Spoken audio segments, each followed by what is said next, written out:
Diplopia जिसको दो दो विजन कहते हैं, एक चीज को दो देखना शुरू हो जाते हैं, नहीं तो उसका रोशनी कम हो जाती है।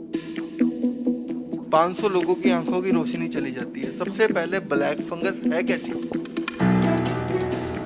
हमारा पीजीआई में हम पहले साल में 50 केस मिलता था, अभी 5 दिन में हम 50 केस देखते हैं। आंखों चले जाना रहने का इसका एक ही जगह है, आंखों में इन्वॉल्व हुआ कि नहीं। एक बार इन्वॉल्व हुआ आंखों को बचा नहीं सकते। गुजरात में, महाराष्ट्र में, कर्नाटक में, तमिलनाडु में, मध्य प्रदेश में अब स्टेट बढ़ते जा रहे हैं। चंडीगढ़ में तो मैं बोला कि हमारा पहले जहाँ साल में 50 केस आते थे, वहाँ 5 दिन में 50 केस।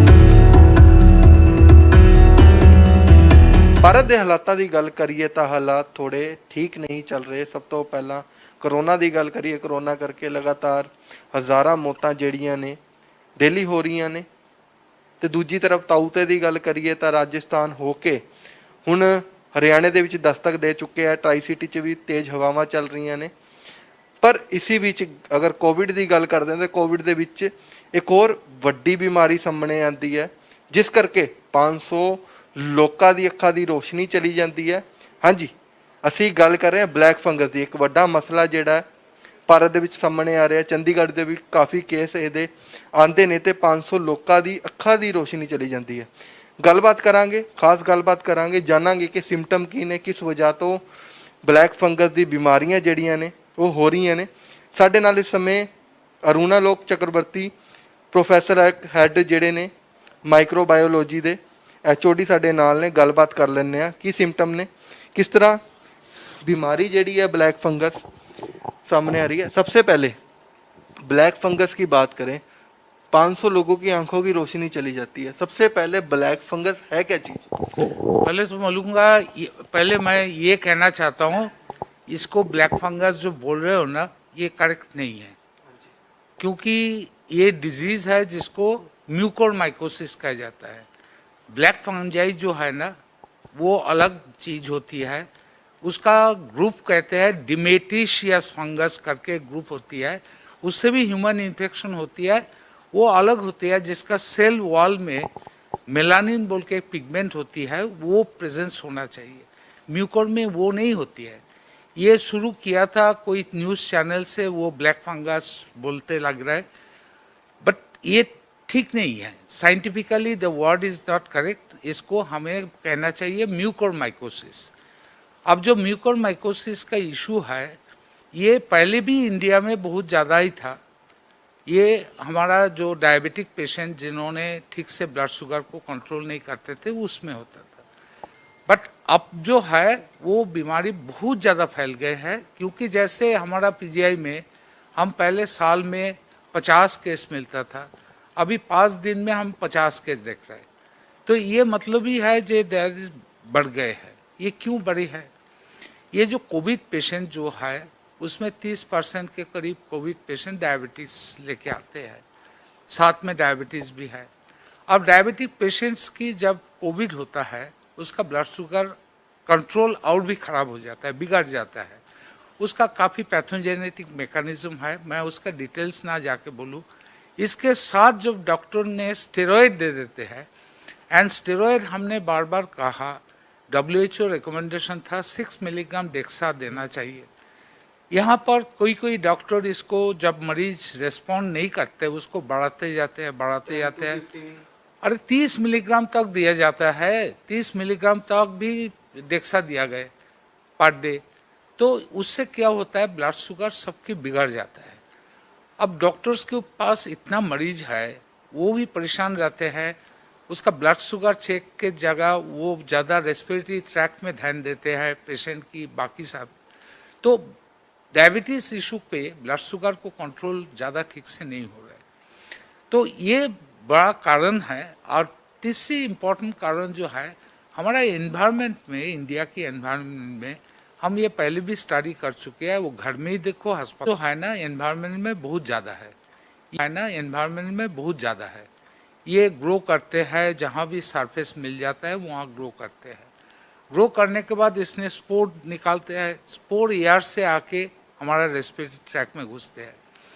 तो ये म्यूकोरमाइकोसिस फैलते जा रहा है बहुत तेजी से। ये हमें गुजरात में, महाराष्ट्र में, कर्नाटक में, तमिलनाडु में, मध्य प्रदेश में अब स्टेट बढ़ते जा रहे हैं। चंडीगढ़ में तो मैं बोला जे हमारा पहले जहाँ साल में 50 केस आते थे, वहाँ 5 दिन में 50 केस नज़र में आए। अगर बात करें इनके सिम्टम्स की बात करें, कह रहे हैं कि सबसे पहले सिम्टम्स क्या होते हैं, नाक बंद होता है या चेहरे पे दर्द होता है, तो सबसे पहले क्या क्या सिम्टम्स होते हैं, कैसे पता लगा सकते हैं कि ये बीमारी स्टार्ट हो चुकी है बॉडी के अंदर? ये जो बीमारी कुछ चीज़ें पहले है, जो म्यूकोरमाइकोसिस होती है ना, ये इधर एक तो हो सकता है नाक में, उससे नाक से जाता है आँखों में, आँखों से जाता है ब्रेन में, और दूसरे साइड में नाक से वो नीचे जाके पैलेट में इन्वॉल्व करते हैं, मैक्सिलरी बोन को इन्वॉल्व करते हैं, जिससे कुछ लोगों की दांत भी गिर जाते हैं।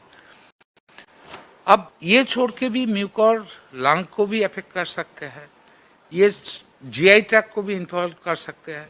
बट अभी जो बीमारी सबसे ज़्यादा नज़र में आ रहा है, 90% हमें ये जो नाक, आँखों एंड ब्रेन की इन्वॉल्वमेंट होती है। इसमें सबसे पहले जो सिम्टम्स नज़र आता है वो होता है फेस की एक साइड में पेन होना, एक साइड में पेन होना, चाहे वो राइट हो या लेफ्ट हो, कोई भी साइड में पेन होती है। जहाँ पर इन्वॉल्व हुआ है, नाक की एक साइड इन्वॉल्व होती है, उसके बेसिस में होती है। उसके साथ साथ उसका नाक बंद हो जाना, नेजल कंजेशन जिसको कहते हैं, और नेजल ऑब्स्ट्रक्शन शुरू हो जाती है। उसके साथ नेजल सिक्रीशन बढ़ जाता है, नेजल सिक्रीशन में ब्राउन और ब्लैक कलर्ड होना, ये अर्ली सिम्टम्स के हिसाब से पकड़ जा सकते हैं। उसके बाद लोगों की बुखार हो सकती है। उसके बाद जैसे दांत के उधर पहुंच गए तो दांत निकल जा सकती है। उसके आगे जो है, लोग उस टाइम भी नहीं आए तो आंखों इन्वॉल्व होने से उसको डिप्लोपिया, जिसको दो दो विजन कहते हैं, एक चीज़ को दो देखना शुरू हो जाते हैं, नहीं तो उसका रोशनी कम हो जाती है। तो इस तरह से जितना लेट होते जाएगा, उसके बाद ब्रेन इन्वॉल्व होगा तो ब्रेन में जाने से न्यूरोलॉजिकल सिम्टम्स शुरू हो जाते हैं। और रेस्पिरेटरी ट्रैक्ट में हुआ तो उसमें चेस्ट पेन होती है, उसका बलगम से खून आते हैं, उसका बुखार होती है, ये सारे, उसका रेस्पिरेटरी डिस्ट्रेस शुरू हो जाते हैं, ये सारे सिम्टम्स होती है। तो हमें जो कोरोना डिजीज में हम जो स्टडी अभी किया है उसमें देखा है 18 दिन बाद, एवरेज 18 दिन बाद आपकी डिजीज जब डायग्नोज हुआ, उसका 18 दिन बाद एवरेज में, कोई पहले हो सकता है, कोई लेट हो सकते हैं, तो मरीज अस्पताल से निकालने के बाद, घर जाने के बाद उसको ये डिजीज शुरू हो जाती है। तो इसका डिसीज शुरू हो जाता है, तो इसके बाद इसका इलाज क्या है? क्योंकि पता लग रहा है, क्योंकि बातचीत करी है तो कह रहे हैं कि इसका अगर एक बारी आँख की रोशनी इसकी चली जाती है तो वापस आना बिल्कुल ना के बराबर होता है। 99.9% कह रहे हैं आंखों की रोशनी वापस आना काफ़ी मुश्किल होता है। उसके बाद आँख, अगर आई की बात करूँ, आंखों की क्या स्थिति रहती है? एक तरफ ही खट जाती है, बंद हो जाती है, कैसे रहता है? अब आंखों में रोशनी वाले बात तो दूर की बात है, जब भी आंखों इन्वॉल्व हो जाते हैं, म्यूकोर की जो ट्रीटमेंट है ना, जहाँ जहाँ इसका फैलते हैं वो सारे चीज़ को ना निकालने से, क्योंकि वो नेक्रोसिस कर लेते हैं। नेक्रोसिस में क्या होता है, उसके अंदर फंगस रहते हैं, जो भी एंटी फंगल हम देते हैं वो उसके अंदर पहुँचते नहीं है। इससे माइंड भी डिस्टर्ब हो जाता है। बोल रहा हूँ ना आपको, पहले जैसे है ना, आंखों की रोशनी चले गए तो हमें जो मैनेजमेंट में है वो है आंखों निकाल देना। रोशनी तो दूर की बात, मैं तो बोल रहा हूँ जो उसमें आंखों निकालना बहुत जरूरी है, नहीं तो वो इन्फेक्शन जो है वो बाकी लोगों, बाकी जगह में फैल जाएगा। अब जब मैनेज करते हो, ट्रीटमेंट देते हो, एंटी फंगल देते हो, उससे उसको संभाला नहीं जाते हैं, उससे वो मैनेज नहीं होता है, रिकरेंस आ जाता है। इसीलिए जो ट्रीटमेंट में एक तो है, पहले ही आपको शुगर कंट्रोल करो, स्टेरॉयड बंद करो, उसके साथ साथ ये जो एरिया है, जितना जगह नेक्रोसिस फैला है, सब जगह से टिश्यू को निकालो। जब आंखों में स्प्रेड हो गया, देन हम कहते हैं कि इससे बेटर किसी का लाइफ बचाना जरूरी है देन आंखों बचाना, क्योंकि एक आंख चले भी गए तो दूसरा आंख रहते हैं। लेकिन आंखों बचाने का चक्कर में हम जान चले जा सकते हैं, क्योंकि वहाँ पर रह जाएगा, रहने से वो वहाँ से ब्रेन में जाएगा, ब्रेन में जाएगा तो और भी मुश्किल हो जाएगा मैनेजमेंट के लिए। मेंटल डिस्टर्बेंस जो आप बोल रहे हो वो शुरू होता है जब ब्रेन में चले जाते हैं, तो वो बहुत खतरनाक है। हमें बहुत पहले उसको पकड़ना चाहिए और उसको ट्रीटमेंट होना चाहिए।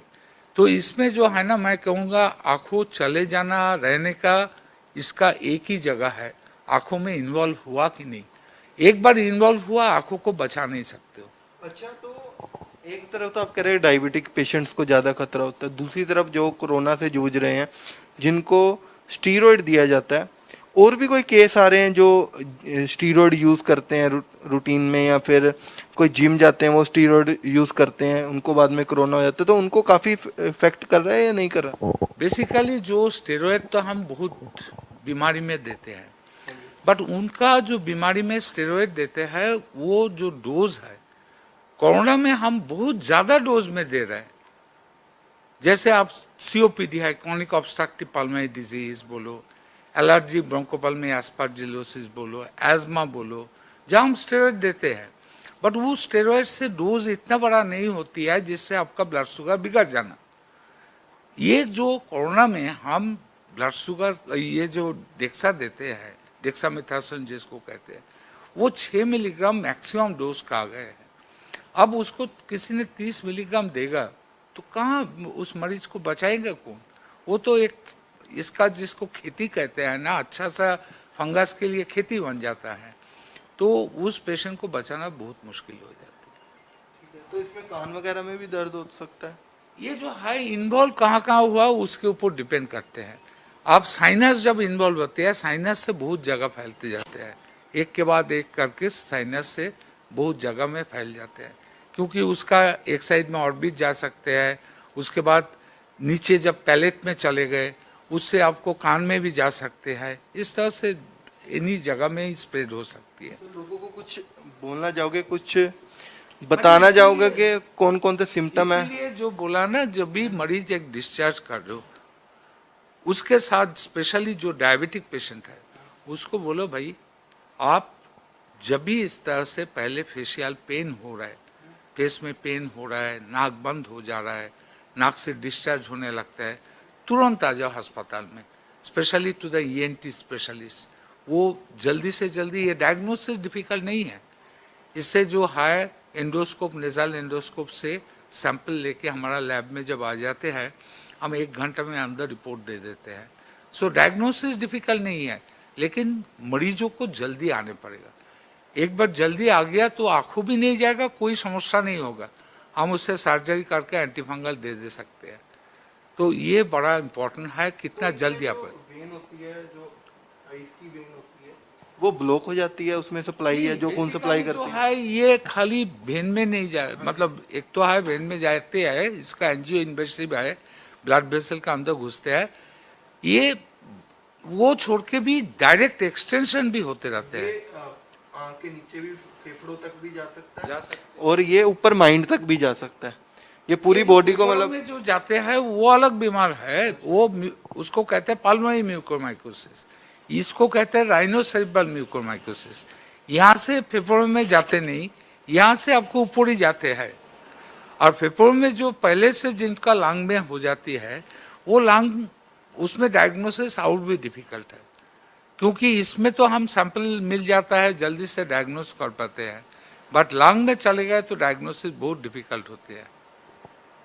ठीक है, थैंक यू सो मच। ਤੇ ਲਗਾਤਾਰ ਗੱਲਬਾਤ ਕੀਤੀ ਹੈ, ਕਿਉਂਕਿ ਮੇਨ ਟਾਰਗੇਟ ਅਗਰ ਗੱਲ ਕਰੀਏ ਤਾਂ ਜਿਸ ਨੂੰ ਸਭ ਤੋਂ ਜ਼ਿਆਦਾ ਬਚਣ ਦੀ ਜ਼ਰੂਰਤ ਹੈ ਉਹ ਹੈਗੇ ਆ ਡਾਇਬੀਟਿਕ ਪੇਸ਼ੈਂਟਸ, ਜਿਹੜੇ ਵੀ ਕੋਵਿਡ ਜਿਨ੍ਹਾਂ ਨੂੰ ਹੋਇਆ ਉਸ ਤੋਂ ਬਾਅਦ ਜਿਹੜੇ ਡਿਸਚਾਰਜ ਹੋ ਕੇ ਘਰ ਜਾਂਦੇ ਨੇ, ਠੀਕ ਹੋ ਕੇ ਘਰ ਜਾਂਦੇ ਨੇ, ਉਹਨਾਂ ਤੇ ਫੇਸ ਤੇ ਜਾਂ ਅੱਖ 'ਚ ਜਾਂ ਮੂੰਹ ਤੇ ਕੋਈ ਵੀ ਪਾਰਟ ਦੇ ਵਿੱਚ ਅਗਰ ਉਹਨਾਂ ਨੂੰ ਦਰਦ ਮਹਿਸੂਸ ਹੋ ਰਿਹਾ ਹੈ ਜਾਂ ਫਿਰ ਦਿਮਾਗ ਦੇ ਵਿੱਚ ਕੁਝ ਉਹਨਾਂ ਨੂੰ ਫੀਲ ਹੋ ਰਿਹਾ, ਸਿਰ ਭਾਰੀ ਹੋ ਰਿਹਾ, ਤਾਂ ਉਹਨਾਂ ਨੂੰ ਸਭ ਤੋਂ ਪਹਿਲਾਂ ਇੱਥੇ ਆ ਕੇ ਆਪਣਾ ਸੈਂਪਲ ਦੇਣਾ ਚਾਹੀਦਾ, ਇਲਾਜ ਕਰਾਉਣਾ ਚਾਹੀਦਾ ਤੇ ਦੇਖਣਾ ਚਾਹੀਦਾ ਕਿ ਕਿਤੇ ਨਾ ਕਿਤੇ ਉਹਨਾਂ ਨੂੰ ਬਲੈਕ ਫੰਗਸ ਤਾਂ ਨਹੀਂ ਹੋ ਗਿਆ।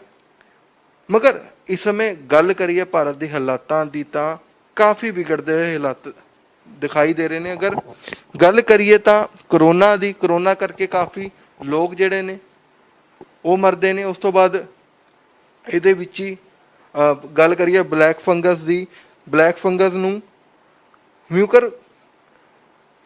ਮਿਊਕਰਮਾਈਕੋਸਿਸ ਬਿਮਾਰੀ ਜਿਹੜੀ ਆ ਪ੍ਰੋਪਰਲੀ ਇਹਨੂੰ ਕਿਹਾ ਜਾਂਦਾ ਹੈ। ਤੇ ਇਸ ਕਰਕੇ ਵੀ ਕਾਫੀ ਲੋਕਾਂ ਦੀਆਂ ਅੱਖਾਂ ਦੀਆਂ ਰੋਸ਼ਨੀਆਂ ਜਾ ਰਹੀਆਂ ਨੇ। ਇੱਕ ਤਰਫ ਕਰੋਨਾ ਜਾਨ ਲੈ ਰਿਹਾ ਤੇ ਦੂਜੀ ਤਰਫ ਬਲੈਕ ਫੰਗਸ ਅੱਖਾਂ ਦੀ ਰੋਸ਼ਨੀ ਲੈ ਰਿਹਾ।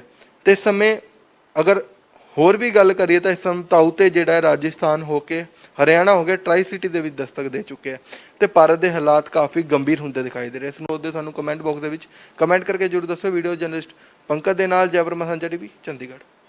Please subscribe our channel and press the bell icon ताकि कोई भी नवी अपडेट तुझे बिल्कुल भी मिस ना करो।